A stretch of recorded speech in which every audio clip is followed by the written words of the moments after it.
बेकार चीज उसके अंदर अपने आप आ गई और अच्छी चीज को जबरदस्ती लाना पड़ रहा था। दूसरा उदाहरण मैं दूंगा, खेत में जैसे हमने गेहूं बोया, तो गेहूं के बीज कभी कभी नहीं जमते हैं और घास का बीज हमने कभी नहीं बोया है। दुनिया के किसी खेत में घास का बीज नहीं बोया जाता, लेकिन गेहूं से पहले हम देखते हैं घास ही निकल आते हैं। इसके मतलब बेकार चीज पहले पैदा हो जाता है, उग जाता है, जबकि घास हमारे लिए हितकर नहीं है, हमारे लिए घातक, हमारे गेहूं के लिए घातक है, लेकिन वो पहले उग जाता है बिना उसको सींचे खाद पानी दिए, बड़ा भी होता है तेजी से। और गेहूं को हम पूरा मेहनत लगा देते हैं, जल्दी नहीं हो तैयार हो पाता। ये सिद्ध करता है, ये प्रकृति कहती है, नेचर कह रहा है कि बेकार चीज अपने आप खूब लहलहा के आती है और अच्छी चीज को जबरदस्ती अपने अंदर लाना पड़ता है। सेम कंडीशन हमारे इन प्यारे प्यारे बच्चों पर लागू होता है। ये बच्चे समझ नहीं पाते हैं। ताली मत बजाओ भाई, अभी ताली बजाने वाली बात नहीं बोल रहे। इन बच्चों के अंदर जैसे अभी हम, और ये ताजा ताजा उदाहरण जैसा अभी आपने बताया, तमाम लड़के इसको लेकर के आगे सफल हुए। अब ये गंदे विचार हटेंगे कैसे और अच्छे विचार आएंगे कैसे? जब तक हम इस तरह के माहौल में नहीं बैठेंगे तब तक ये नहीं आने वाले हैं। अब आप अपने घर में बिस्तर पर लेट करके अच्छे विचार नहीं ला सकते हैं। हम रजाई के अंदर मोबाइल चला करके अच्छे विचार नहीं ला सकते। हमें थोड़ा सा कष्ट शरीर को देना पड़ेगा, हमें इस तरह के समाज से जुड़ना पड़ेगा, हमें इस तरह से माहौल से जुड़ना पड़ेगा। और माहौल कौन क्या चीज देता है? इस तरह के कार्यक्रम हो तो हम जरूर उसमें पहुंचे। दूसरी चीज, लड़कों के लिए कहाँ वो माहौल मिलेगा? वो माहौल मिलेगा विद्यालय में। विद्यालय क्या करता है? अभी आप देख रहे होंगे स्क्रीन पर। विद्यालय करता क्या है?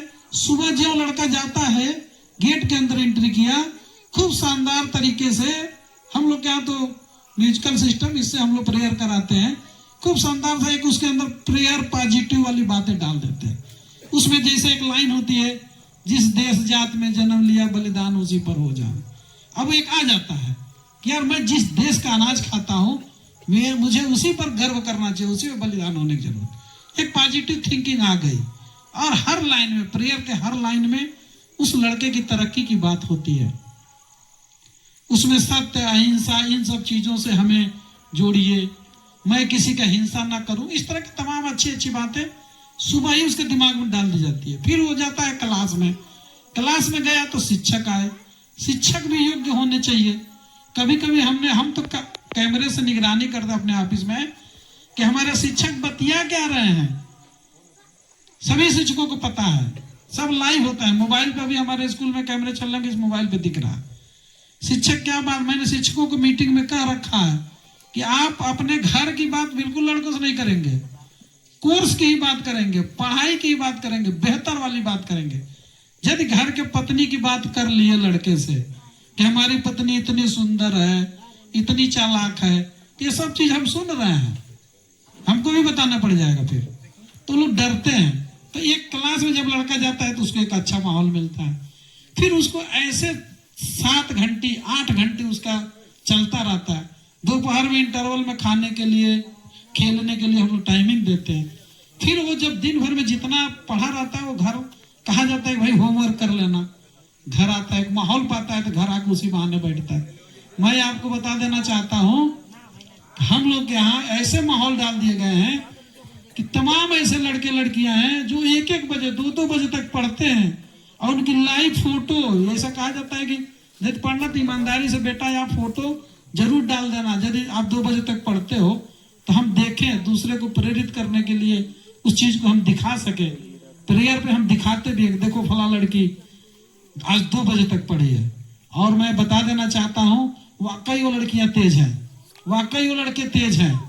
और फिर हम लोग माहौल क्या देते हैं, जब इस संस्थान में पढ़े तो आगे आपको कहाँ जाना है, किस जगह जाएंगे तो और बेहतरीन आपकी सोच डेवलप होगी। मैं एक उदाहरण देना चाहता हूँ।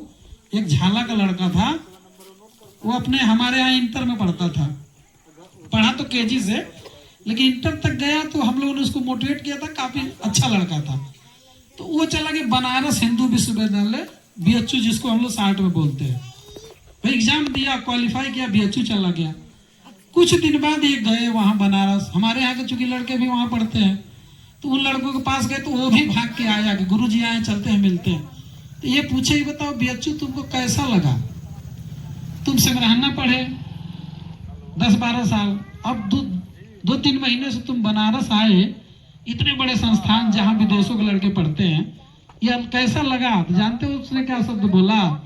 कहा कि सर जी मैं वहां था तो एक छोटे से समझिए गड्ढे में था, मेरी सोच उस गड्ढे लायक थी, लेकिन मैं जब से बनारस आया हूं ये तो समुद्र है, यहाँ तो नजरिया ही बदल गई। मैं वहां प्राइमरी की शिक्षा के बारे में सोचता मैं प्राइमरी मास्टर बन जाऊंगा, बड़ा मजा आएगा, 60,000 तनख्वाह पाएंगे। लेकिन यहाँ तो SDM, DM, तहसीलदार, सचिव, कमिश्नर, इस लेवल की सोच डेवलप हो गई। हम उस बारे में सोचने लग गए, प्राइमरी का